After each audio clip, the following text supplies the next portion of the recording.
Let me ask you something.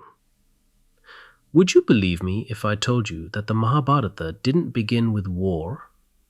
Not with Arjuna, not with Duryodhana, not even with Krishna. It began with a family. And this is the story of that family, told slowly, the way it actually unfolds. Long before Kurukshetra, there was a king named Bharata. He was so influential that the land itself came to be called Bharata Varsha. That is why this epic is called the Mahabharata. Generations passed. From Bharata came a descendant named Kuru. Kuru performed intense penance and established a lineage. The land became Kurukshetra, and his descendants were called the Kurus. At this point, there was no conflict, just inheritance. Many generations later, we meet King Shantanu. This is where the story slows down. Shantanu fell in love with the river goddess Ganga. Their son was Bhishma, a man who took a vow so severe that it shaped the fate of an entire dynasty.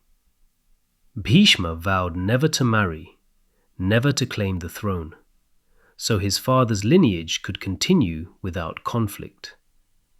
It sounds noble, but it also meant the future of the kingdom would be decided by others. Shantanu later married Satyavati. They had sons, but fate intervened. The heirs died young. The throne was left without a successor. And here, the Mahabharata does something unusual. Instead of kings, it turns to a sage. Satyavati called her son Vyasa, not a warrior, not a ruler, a witness.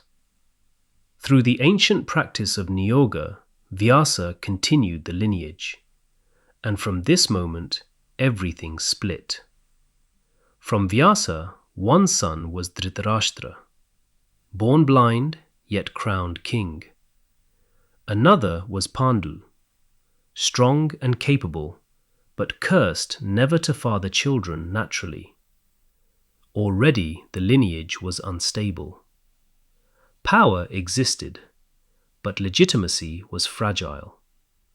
Dhritarashtra became king and fathered 100 sons. They were the Kauravas. Pandu, unable to have children himself, became the father of 5 sons through divine intervention. They were the Pandavas.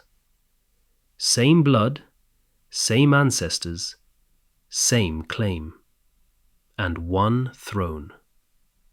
By the time these cousins grew up, the conflict was no longer personal. It was inherited. Every vow Bhishma took, every compromise Satyavati made, every solution Vyasa enabled, all of it led here, to a battlefield called Kurukshetra, named after the ancestor who started it all. So when the war finally began, it didn't feel sudden. It felt inevitable. Because the Mahabharata is not the story of a war. It is the story of a family that reached a point where war was the only thing left. Every name you heard today is a story by itself. Entire lives, entire choices, entire consequences. So if you want, comment the name or the story you want to hear next. I'll take that one thread and turn it into a full podcast episode. Because sometimes the most important parts of the Mahabharata are the ones we were never told.